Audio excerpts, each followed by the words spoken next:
Yo, what up, guys? Thanks for watching the Sanja Ganja show.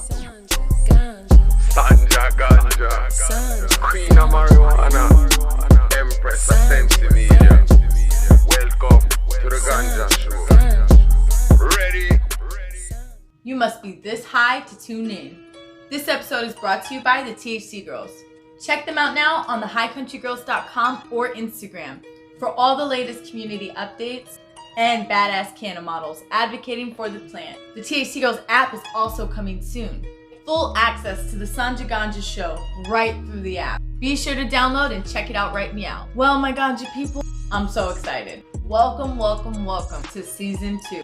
Officially, we had to change it up just a little bit. Every other Friday, you can find uploads with dank guests doing incredibly dope shit.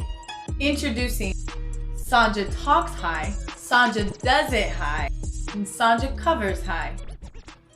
So be sure to subscribe right meow, giving you more content and exactly what you guys asked for. Discover what it's like to be a productive pothead in such an incredibly mad world. With Well, hi. This episode, we're interviewing 2 different technology titans that have Wall Street credibility and are absolutely killing it in the canna world. We're discussing the reasons as to why they got into the industry, and we're playing the classic game of truth or dab. Meet Scott Berman, cannabis investor, marketing consultant, and PR expert. He not only travels the world, but he's always looking for the next venture. Also meet Spencer Rubeck, CEO of Range Marketing, philanthropist, and hyper entrepreneur. I'm legitimately so in love with these 2 and their work because they're the exact opposite of what someone may associate with being a cannabis user. But hey, this is exactly what the show highlights. So, shall we? First, let's check in with Scott. Welcome to the show, Scott. Thanks for coming. How are you? I'm well. How are you? Excellent. Always vibrating. Always. Can you tell our viewers where you're calling in from? I live outside of Philadelphia, Pennsylvania. Awesome. Yeah, you're doing all kinds of great stuff. That's why I wanted to get you on the show, because you travel the world. You're always saturating every expo, every convention. You're in multiple companies. You're invested in multiple brands. And you're in a lot of different industries too, which is educational to the viewers watching. So I kind of want to dive into what made you get into the cannabis community. But before we do that, can you kind of explain to everyone the companies that you are invested in? So I started off in advertising, selling advertising to the cannabis space. And originally I got into it through politics. In 2014, I noticed that there were several states that had marijuana on the ballot, and as soon as they passed, a lot of things changed. Colorado was the first, and then there was Oregon and Alaska and Washington, and one by one they changed their laws. So we saw a business opportunity and we started investing. The first thing that we did was a distribution and sales rep network based in Oakland, California, and we knew that at some point distribution would be a big deal there. We also made a bet that adult use would pass on the ballot in 2016, and it did. And so we've been kind of looking at the entire country that way politically and saying, you know, which state is going to pass their laws next. Right, which is a smart move and a smart on your part as a company to kind of be ahead of that. And it was very smart of you guys to be brave enough to invest in cannabis, because not a lot of people were willing to invest in cannabis like you were at that time. And you know what, truthfully though, we invested in businesses. What we saw was there was such a big business being born out of basically the underground community. And while there was a lot of people that knew how to grow and sell and market cannabis and on the black market, there was a lack of sophistication on actually how to build a business and have salespeople and have software and have mobile apps and have distribution. And so we were looking at it from that standpoint, like, what is this space missing? And it was missing a lot. And we weren't producers, we were just business guys. and marketers. So we knew a lot about marketing, and that's what we see is still a big need in the space. Being that you're in the cannabis community, but you're well-rounded in so many things with business and marketing and being Wall Street credible, has that ever given you any negative feedback from people in our community? Not really. I think that our community has been very accepting of the fact that I came into this, and I'm not from being a cannabis guy, but I certainly was very well versed with the plant and I have a very great relationship with cannabis for 30 years or so. So I was very comfortable in that scene. But I think that what I recognized very quickly was there was definitely a lot of guys that tried to get into cannabis that had no credibility, couldn't talk to a Sanja Ganja and really make sense. These people together, Sanja, right? And so I felt like that was kind of an advantage for me because I was very comfortable hanging out and partaking with people, but also then being in a serious business negotiation over a deal and evaluating financials. So I like to be able to be, comfortable in both. Yeah, I mean, I totally understand that because, for the viewers that don't know, Scott and I actually worked together and that's how we met. And I was very fortunate enough to be able to work side by side with you. And I learned so much, especially with your extensive background with PR and marketing. So it paled in comparison to what I've ever done. And so it was really nice to be able to learn from you and work side by side with you because you're really creative and a lot of fun. So first of all, I feel exactly the same way about you and Krista too, because I thought was great about our situation was you had that other type of marketing experience, which was how do we relate to bud tenders and growers, and how do we make that social connection on the ground? You had the best parties. You guys did that, and so I came at it from maybe on digital and online, but you came at it from kind of the the old school way of selling weed, and I think that's why we work so well together. And you guys were super creative. So I think the combination, we grew a brand in a very competitive market and have done well with it. So it was fun. We did have a lot of fun and I appreciate that. That was a great time. And we definitely saturated the Oregon market. And I do miss Oregon so much. Shout out to Oregon. We love you. You tell us, with all the COVID and all these horrible things going on in the world today, you're usually in a different state or country doing stuff. Has that affected you traveling lately? Yes, it really has crimped my style because I leave town for a couple reasons. One is cannabis conferences, 2 is music festivals, and 3 is just visiting my friends in Cali and other places. And I haven't been able to do any of it, and I do it like this on my laptop. And but I'm more grateful for being healthy right now, and I'm happy to sit here and wait until it's clear to go. I will say this, that for the cannabis industry, it's been difficult. It has been difficult not being able to do cannabis conferences. Right. I've made a point, as you mentioned, all these years to just go wherever I can go. And that's one piece of advice I will tell everyone listening, just go to events and just talk. I love going and meeting people and making contacts, and it's been tough not to be able to do that. And so I think that the industry is adjusting. There's virtual conferences and there's LinkedIn and Instagram, but there's nothing like going to a conference, walking around during the day, and then at night going to a party. I miss the cannabis parties at night where we party up, but we also do business and network late into the night. And, so we'll get back to it, but it has been a challenge.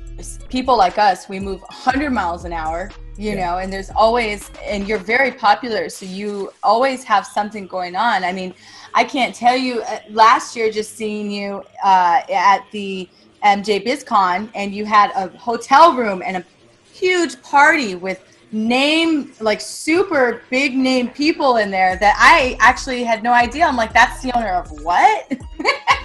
So it's really refreshing to have someone of your stature that's so humble and believes in our community and you work with us side by side. So it's not you against us, it's us working together, which is what it's all about. Hey, listen, it's all about this plant, right? We're all surrounding a plant that brings us together in different ways. And whether we're businessmen like me, entrepreneurs, or whether we're growers, I love meeting growers. And in that suite that night was one particular guy that I met who I hadn't known before. Someone brought him, and he was an OG grower in Cali, SoCal, and like I learned so much from him, and we talked about terpenes, and so I really enjoy, and certainly from Krista, and I've learned a lot, and so I really like the science of cannabis, and so for me that's fun, and it's I think we all feel the same way in some way, and I actually are some guys, to be honest with you, that come into this space that don't have that, you know, that vibe, but there are many more do. I would say a very large majority of us love to talk to everyone from the person working in the grow to the finance guy. It's really a wonderful space as far as people, and that's why I like what we had going in Vegas. Just a lot of cool people in that room, and I'm honored and grateful that they came to visit me and had fun. People, and that's why I like what we had going in Vegas. Just a lot of cool people in that room, and I'm honored and grateful that they came to visit me and had fun. The great and honorable ganjapreneur himself. I always tell the viewers, you should have a mentor, you should have a coach. And, you know, Chris and I do very much look up to you and love the support you've given us over the years. So I definitely am so excited to see all the projects you're going to have coming up. Speaking of which, do you have anything brewing up for this year? Of course I do. I've been really busy, you know. And by the way, let me just say that it really is a pleasure to be, you know, a little bit older guy that, you know, kind of can mentor people. I've been in business since 1990 or so, and it's really fun coming into this space and dealing with mostly younger folks that have ambition and motivation and drive like you guys do.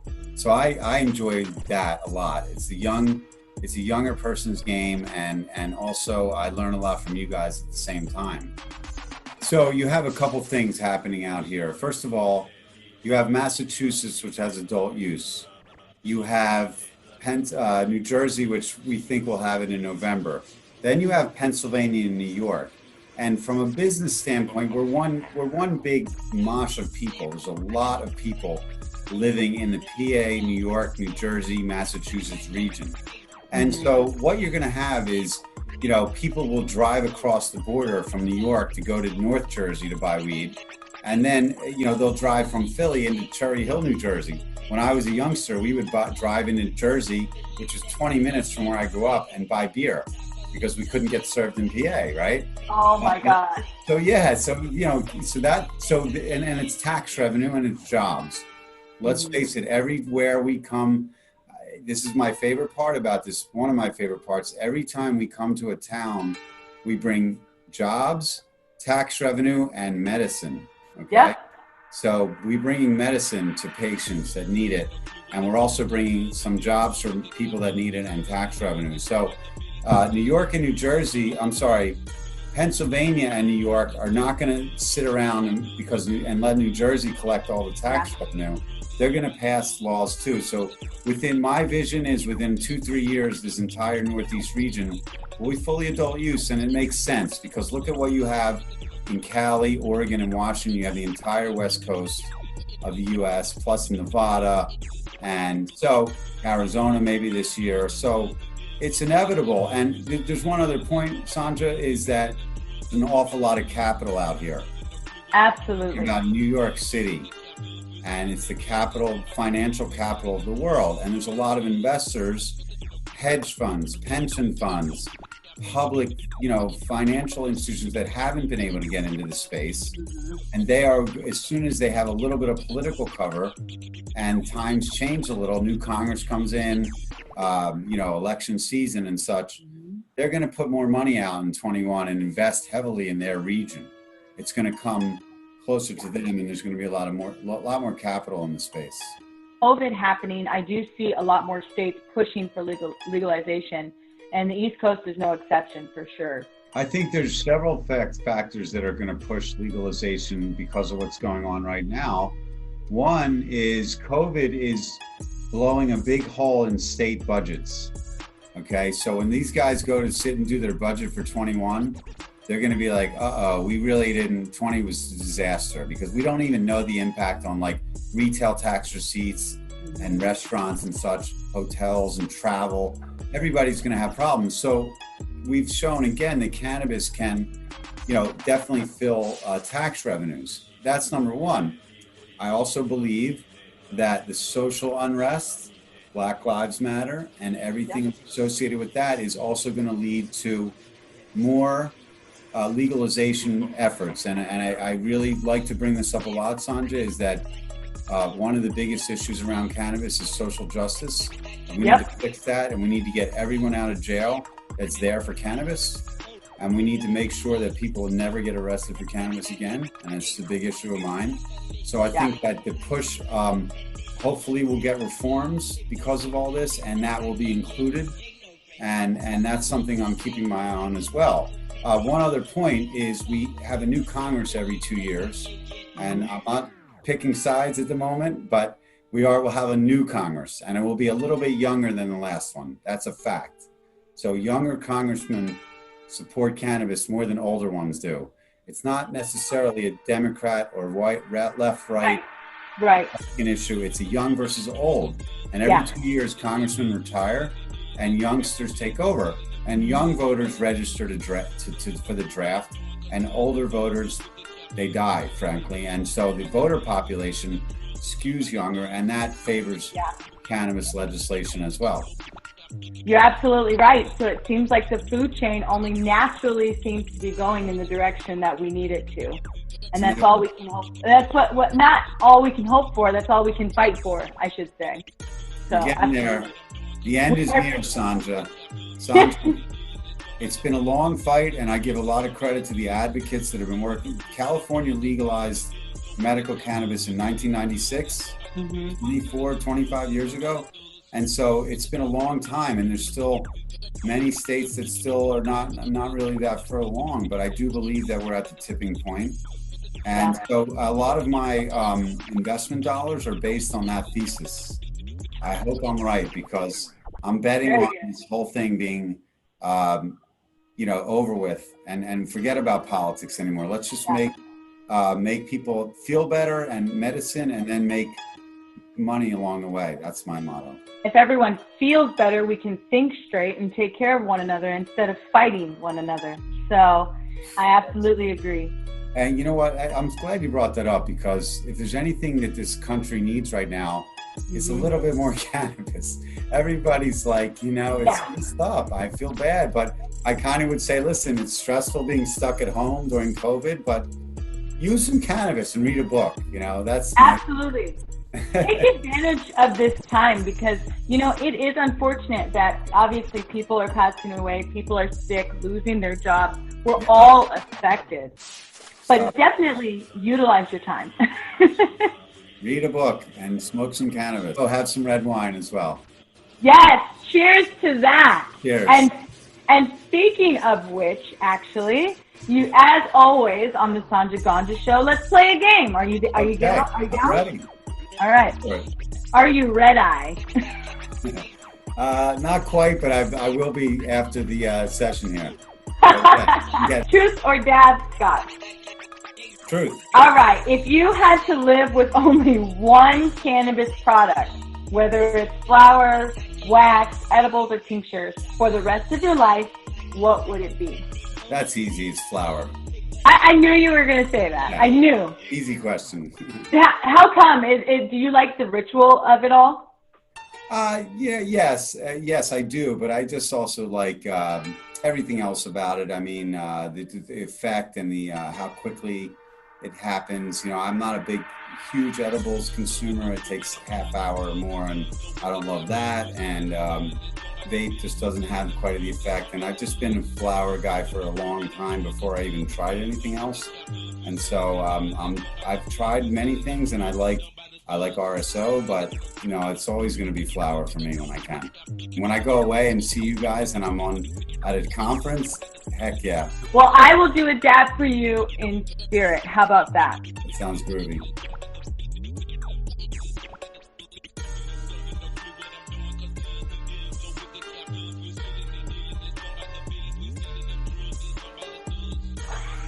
I just love it. Yeah. How do you, when you travel, how do you bring the heating element? So what I do is I will separate all of this stuff, put it into my carry-on, and I always bring my handy-dandy torch with me. I usually have like a miniature torch for travel. Yeah, because most people don't know that it's legal to travel from a legal state to another legal state, but you know, Even if you're when coming it to wasn't legal, nobody cared. Here's what I say to people. I say, when's the last time you heard a friend of yours getting in trouble traveling with cannabis, right? We go to that show every year until like Vegas had cannabis. Like everybody brought weed to Vegas. Right. Anyone getting caught on the way there with a small amount of ganja? No. Yeah, seriously. You are the festival king. How many festivals do you think you've been to in your life? Rough estimate. Well, first of all, just to keep it in line, I've only been doing it since 2007. Probably about 20 music festivals, at least 25. Now I do 3. I've already had to cancel 3 things for COVID, but I do 3 or 4 a year now, including Jam Cruise, Halloween. We were supposed to be in Red Rocks last weekend in Denver. We also missed the Hog Farm Hangout in Northern Cali. No. Where the Dead used to hang out and have a commune. And there was a whole groovy hippie festival there. We had our tents. We're going to camp out. Oh, next year. COVID also has ruined, for me, my basketball season, you know, Sixer games. Yes. Sixer games, no cannabis conferences, and no music festivals. Well, all we can do is be grateful that our families are healthy and alive. You know, I have been in quarantine myself for years, working at home. I've been quarantining myself, so you know, I'm pretty used to working from home and being at home with the family. And, you know, I've been really grateful to spend this time. But now's the time to work on yourself and spend the time with your family. And I am definitely sad about the Cannabis Expos. I missed out on a lot of big opportunities this year. Hosting alongside High Times at South by Southwest would have been one of the biggest things I've done yet. But you know what? It's okay. It'll happen again. It'll come back later. So it's okay. We'll get back to it next year. And, you know, I'm also very grateful for being, well, I'll tell you one thing, and we're on a video Zoom right now, and you're in Texas and I'm in PA. Mm-hmm. And so I am, you know, it's been pretty amazing how much business we can actually, do from our homes. Yeah. You know, yeah. I've been We've caught up together more now due to this. Yeah, it's weird. I've been making connections with some of my like college friends that we're now Zooming on Friday nights and having drinks, and like I'm like, why didn't we do this before? This is fun, you know? I do think for our business, we do need to be together in person, and we will be next year, because it really does make a difference. But it's impressive how the industry is adjusted, including like curbside pickup and online ordering, and that plays into what I'm doing. So as I was saying, like things are changing, and a lot of this business is going digital. It already was before COVID, but one of the big changes we're seeing is more online ordering and more mobile app ordering and more data being collecting. Like I used to walk into a store and look at the stuff on the shelf and buy it. Now I log online, and so therefore my activities are being tracked, how much I purchase and what do I buy flower. Now, you know, to your earlier question, that I buy a lot more flower than any other form. Mm-hmm. So what I'm doing now is through the Panther Opportunity Fund, which is our venture fund, we invested in, between that and our previous fund, there's 35 deals that we're invested in. And we've seen a need for marketing solutions. And so we're bringing data-driven marketing. There's a lot of data being collected, as I mentioned, and we're taking that and building audience segmentation. what type of person purchases sativa flower 3 times a month, and what type of other person, the 80-year-old that's buying a tincture once a month, right? Or then there's the 25-year-old that's buying dabs or concentrates every week and looking for, good discounts and such. So how do we market to these consumers?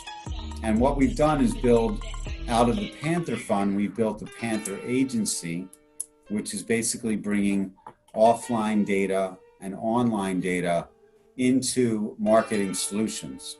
These marketing solutions can be digital ads on websites, mobile app ads, digital out of home on gas station screens. It could be podcast advertising, like we've talked about, Sanja, getting people to sponsor this awesome podcast, this awesome video vlog. Then we also have connected TV, and it's all based on a data signal. What kind of audience? Every consumer goods product that you see on the market is geared towards a specific audience. And we think a lot about alcohol. What kind of beer and wine and White Claws, and they're all geared towards a certain audience. And the advertising, you see Budweiser commercials on the Super Bowl with pickup trucks and Clydesdales, okay? Right. So I believe we're headed down that way for cannabis. It's genius, because this is the future of cannabis. This is it right here, what you're doing. And it's going to give us all the answers that we've been trying to look for all these years. It's only going to help. It's only going to help us evolve. Think about it this way too. I think a lot about the alcohol industry in the 30s and 40s when the laws changed. I think a lot about how the alcohol industry evolved in the 30s, 40s, and beyond. In those days, you had speakeasies, you had moonshine that was not labeled, you had brown booze in big bottles, and you had people brewing their own beer. Now we have Budweiser and Absolute and Jack Daniels and Southern Comfort and on and on and on. You also have 87 different varieties of wine when you go into the liquor store. You have Merlot and Pinot and Cabernet, and you have white wine and rosé. So I see the cannabis industry in 10, 20, 30 years being exactly the same thing. You walk in somewhere, you're over 21, you can buy flower, vape, you'll recognize national brands. There'll be local craft, a local guy doing his own craft cannabis in certain regions, and of course it'll be better in Oregon than New Jersey. But, I think that's where we're headed, because we used to run advertising when I did political advertising, and the ad said, regulate marijuana like alcohol. You look at Denver, Colorado, where you guys spend much time, you see liquor stores next to dispensaries, and they're regulated the same exact way. And I think that's where every city is going to be like at some point soon. It's only going to help us create more jobs for everybody and economically help everybody. So I'm super excited for the future. They will live and grow up in a society that they won't be penalized for having cannabis. And I do think, as you were saying earlier, that is one of the most important things that us advocates should work on, is let's get our people out of jail like ASAP. And the only way we're going to do that is talking about it like this right now. So I do appreciate you so much. And you always have the best advice. I love it. Thank you. So you bring up a big, I'm glad you brought this up, because when I was growing up and I went to school, I learned about prohibition. And I thought, wow, that was weird. You mean alcohol was illegal? And meanwhile, my parents liked to have parties at the house. And my parents' friends and relatives would come over and they would drink a lot of booze, and they would drive home and whatever. It was like the 70s and 80s, right? And that was perfectly fine. But I remember going to school and the next day and reading about how alcohol was illegal. And I'm like, boy, that was stupid. Like, it's like everybody drinks. Like when I'm old enough, I'll drink, right?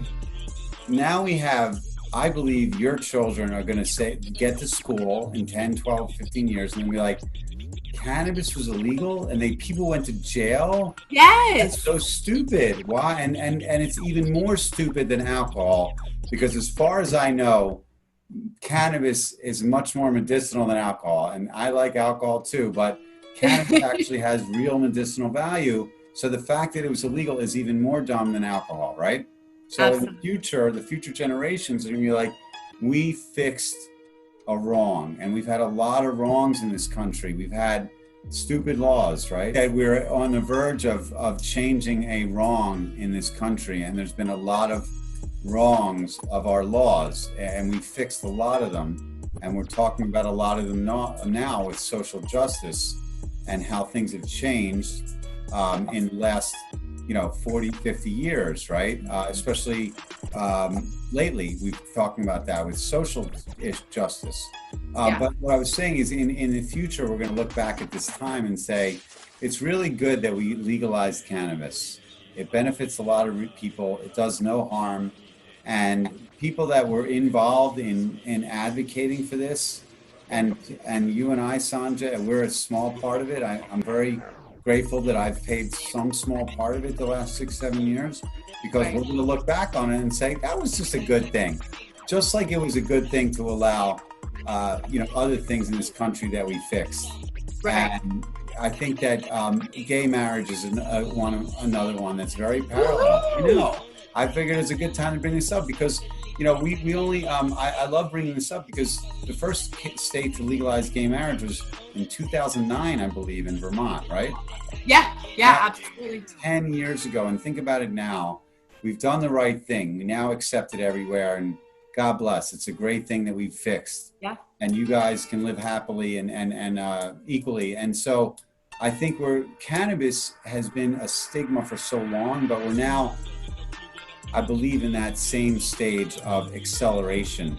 So look what's happened in the last 5 or 6 years of cannabis laws. And pretty soon, just like gay marriage, it's going to be like, okay, it's accepted everywhere and nobody cares and everybody is for it at this point, right? And God bless, it's the way it should be. Yeah. And I'm excited for that. And from a business standpoint, that's going to benefit all of us as well.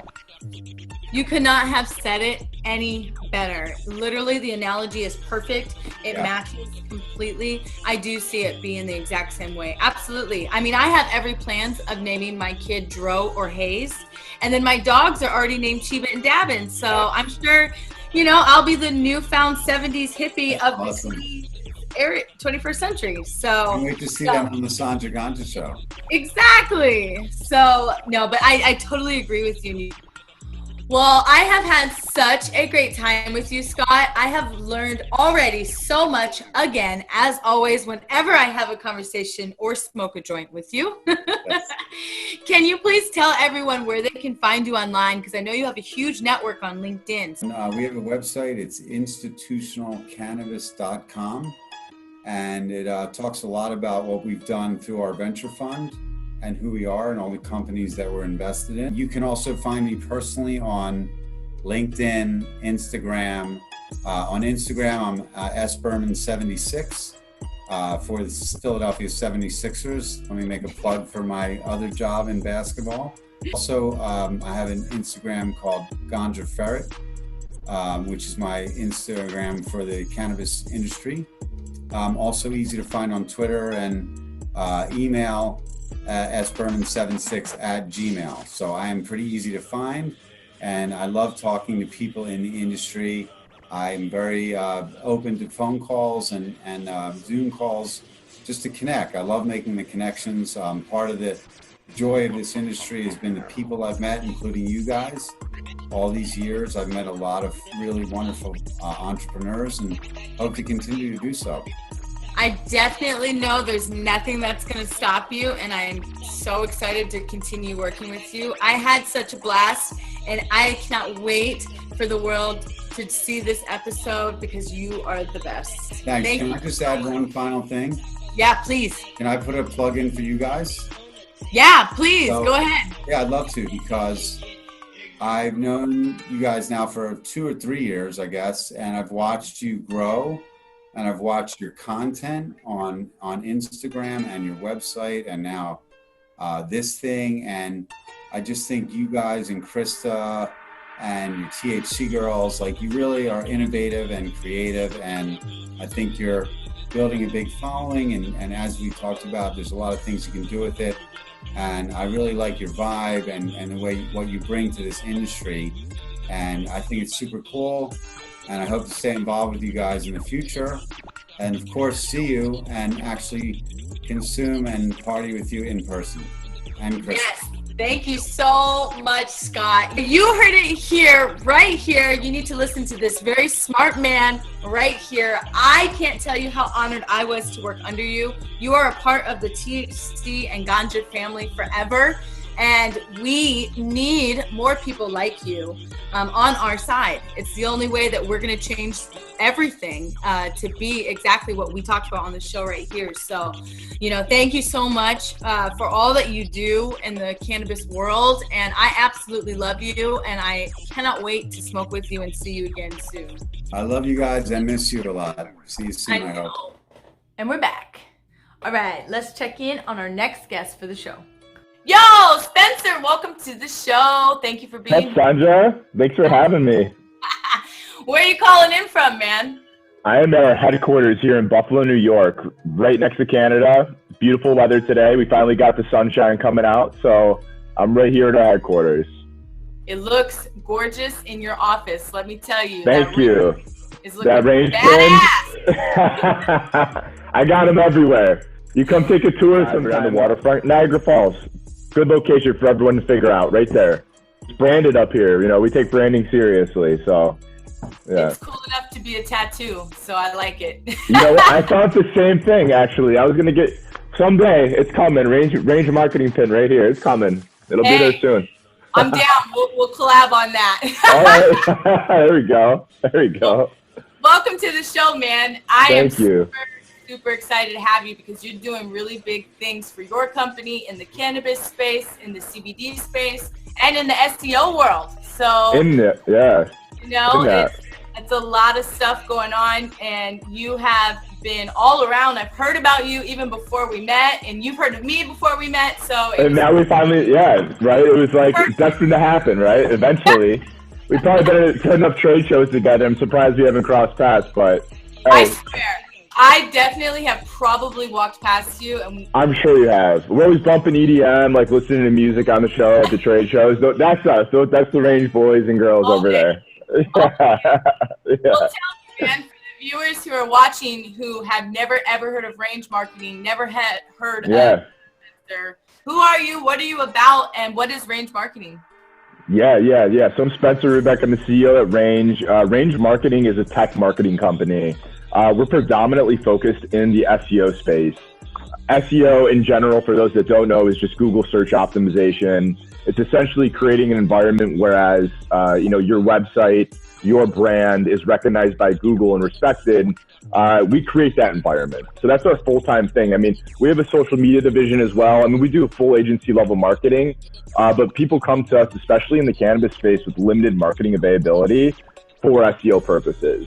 So that's really our niche. That's what we do, and we've been killing it for 5 years. We've been in the cannabis space, working with some of the highest grossing dispensaries in the country. So we know the game. We've been around for a minute, and keep growing with it. It's been fun. It has been fun. I'm actually excited because THC Girls and Range Marketing are going to be working together, and we're going to be doing some really big stuff. So besides this episode, you also can see us doing more stuff really soon. So that'd be dope. I'm pumped. We're excited, man. Yeah. I love what you guys are doing because all companies need it. And it's so funny because we're always having a lot of fun on the Sanja Ganja show, but a lot of people don't realize I'm all about the business, man. I'm all about the business. And, I'm working all day just while I'm dabbing. I just have fun to do it, man. I'm telling you, SEO is so important for your company. You have to have it. You have to.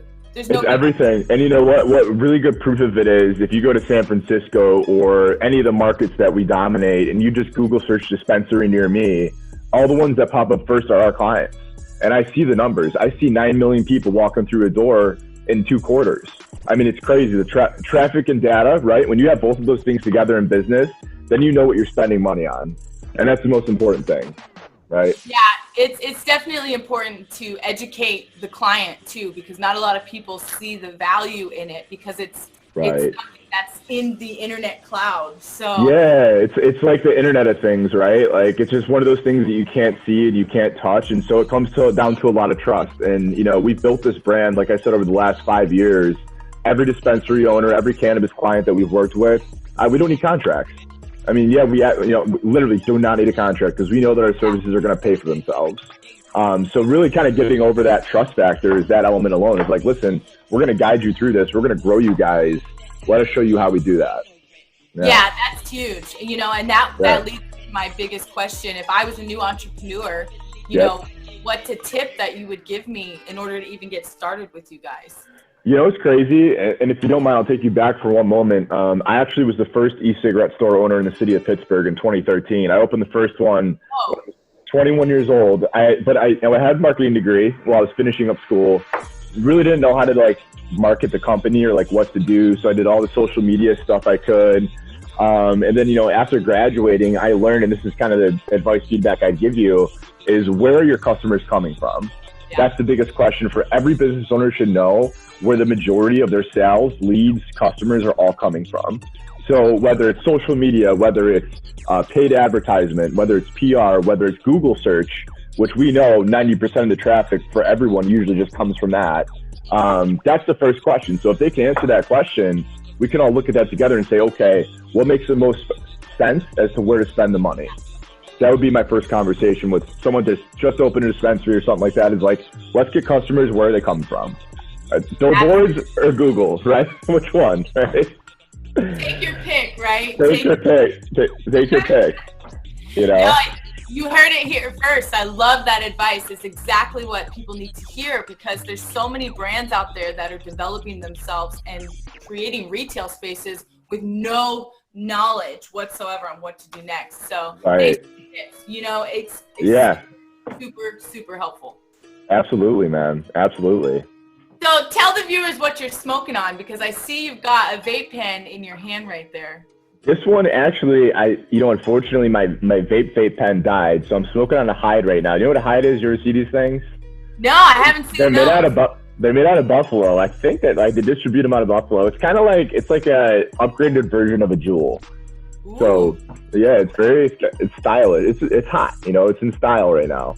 All the kids up in New York are smoking Hydes. That's what it is. Yeah, and in 5 years, we're going to see everybody getting vapes that match every outfit that they're wearing. You know? Oh, yeah. Sleeves, colored sleeves. Oh, I think we're onto something here, actually. Yeah. Hey, maybe we need to collab on something. Full disclosure, cut.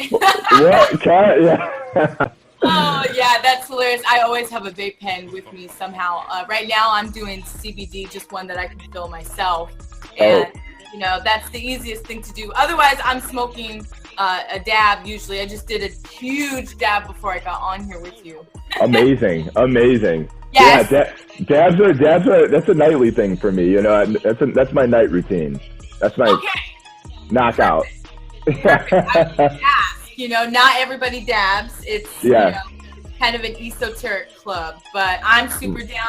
I'm like a veteran dabber now, you know. You're a vet. Yeah, you got it covered. Yeah, well over a decade I've been dabbing, you know, before they were called dabs. When it was old, before the pens, when it was, you had the rig, we got the torches, you got everything going, right? Hey, I have a question for you. Were you at Hall of Flowers in Santa Rosa? Up there, yeah. Seth Rogen was there. Yeah, it was really cool. It was like a very low-key vibe, you know. Everyone was just chilling. It was nice. It was like a different atmosphere from like trade shows, right? Like it was just way more relaxed. Yeah, it was like it was more intimate, talking like with actual business owners, and yeah, I mean, it smoked with Seth Rogen. That was pretty cool. So I'll take that. Exactly. Like, tell us, how was that smoking with Seth Rogen? You know, did he actually like sit there and? We were in a group. Oh yeah, he was talking. You know, he talks. You know, he talks loudly.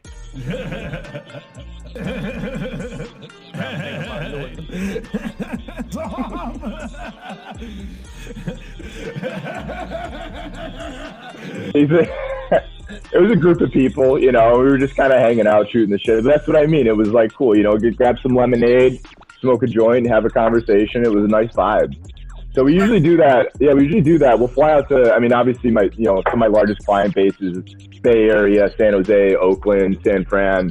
So I like to shoot out there up by Half Moon Bay and stay a week at a time. We were actually supposed to be in New York City. Obviously, that's been postponed. That was last month. So I think there's some shows coming up, Cannabis World Trade Conference. It's either in New York, Boston, or LA. We haven't decided which one we're going to yet. But we try to show up at, honestly, 5 to 10 trade shows a year. People know us, they see the Range marketing, the branding. You could follow the music. Right. I usually bring the loudest speakers, or I'll try to. Some guys got some good stuff, but we show up. We bring our equipment. That's what I'm talking about. That sets you guys apart, So now you guys know, follow the music, because you guys are at a lot of trade shows. That is one big thing I noticed, which is really cool. Well, I have fun, I'm like a music guy, so like what we'll do is we have a couple screens going, and I'll basically like mix music and websites at the same time on the screens. People are like, what do you guys do over here? It's like yes, I love that. That's probably what you've seen before when you walk by. You've probably seen that happening. I'm like, those are my people right there. There. Yeah. No, that's awesome. Well, speaking of good vibes, let's get into a game. Why not, right? Let's play Truth or Dab. Are you down? I'm down. Okay, so let's do Truth or Dab, Spencer. Start with Truth. Do Truth. Okay. All right, so right now, let's see. The first question I'm going to ask is, when was the first time you ever smoked weed? So the first time I ever smoked weed, I'll never forget this. I was probably like 15, 16 years old, and I got so high that I had to pull my car over and have my mom pick me up. That was the experience. That was the first experience. I was like, all right, okay, this is no joke here. Like, I love it. It's so. And what was that like when your mom picked you up? Did she? She knew. Oh, she knew. Yeah. Oh, my eyes were bloodshot. Right? Yeah, she knew what was going on. I just like, hey, I just need a ride home. I think I'm gonna go to bed probably. I'm pretty hungry too, actually. Or stop at McDonald's quick or something. Oh my gosh! Props to your mom. That's hilarious. Seriously. Yeah. So, tell me, Spencer, what is your favorite part about being a cannabis entrepreneur? Like, what's the best thing about it all?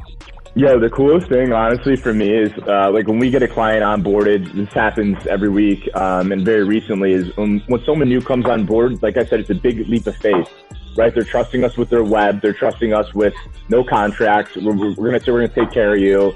And when we see the type of results that we see, when I get a phone call from a client and they say, our traffic is up 45%, or our traffic is up, make the phone stop ringing. Can you slow it down? I was like, I know that I did my job then. I know that you're growing as a result of our efforts. And that's rewarding to me. Oh, beyond that too, as just a business owner in the cannabis space as well. And this is something I like to collab with, other companies on, is just kind of giving back to the communities. And that's something we can get into further. But yeah, I just love the fact that helping people help their business, that's the most rewarding thing. I love that. And that's exactly why I love you, because I only talk and hang out. I love you too. Like that. Exactly. We have to do for the people, especially when we have the means to do it. You have a platform, you have a business, you're doing epic shit. You know what I mean? Yeah. We have to be influencers, and speaking on that, what kind of charities or, businesses have you helped in the past, or maybe looking to do in the future, especially with the times and what's going on now? Yeah, I'm an Eagle Scout. So since high school, I've always done like a lot of philanthropy, always trying to save the environment a little bit here and there. And actually right now, Range Marketing this year, we're looking to support Hope for Ghana. We have a meeting next month, and there's some villages in Africa that don't have water. And for us to be able to supply water is a $2,000 investment, or build a school. Yeah, dude, to build a school is, $40,000. So we're looking to partner with Hope for Ghana this year, get their website where it needs to be at, help support them, raise money for them, because, that's a great way for us to use technology and our ability to give back. That's what we want to do. Oh, so that's beautiful. I love that. I'm pumped about it. I'm really soft about it. I'm excited. It's something where we're helping someone across the world from right here in Buffalo. And that makes a difference. Especially, something so essential like water and a school. Water, yeah. Come on. That's... people walk miles for water, right? With buckets over their head just to get water. So we can get a pump. We can get a well drilled right to your village, right there. There we go. So, no brainer. That's huge. That's huge. helping each other. And so if I was somebody who wanted to kind of help out with that, how would I get involved? Just talk to me. We got a doctor in Pittsburgh, and he's the one that owns Hope for Ghana, and we get everything set up, and we can use all the help we can get. Trying to feed the people. Yeah. I love it. Well, you guys heard it here. You guys get your hands in there. Let's all do something. There's so many great things going on, as well as obviously the horrible times that we live in right now. Right. I definitely give props to those who are doing their part. Absolutely. Likewise. I feel that, man. I feel that. That's awesome. Tell everybody where they can find you online. What's your social media platforms? Honestly, every social media platform, if you search Range Marketing SEO, will pop right up. You can also Google search Range Marketing, give that one a run. A ton of information on our website about the team, the culture. We spend a lot of time giving people that educational platform. So honestly, if they want to learn about not just our company, but SEO education, marketing education, our website's a platform for that. There's a lot of educational info on there. So definitely recommend checking out the site, but Range Marketing SEO is our handle. Easy enough to remember. Look it up, you guys. It's definitely worth your time. And everybody needs this. I'm telling you right now. Even I need to get my butt on and locking again with that. So We'll get it there. We'll take care of it. Sure. Well, listen, I appreciate you so much for being on the show. I appreciate all the stuff that you're doing right now, and I can't wait to connect with you, Spencer. Yo, thank you for having me, dude. This was mad fun. I look forward to seeing you soon. We'll connect.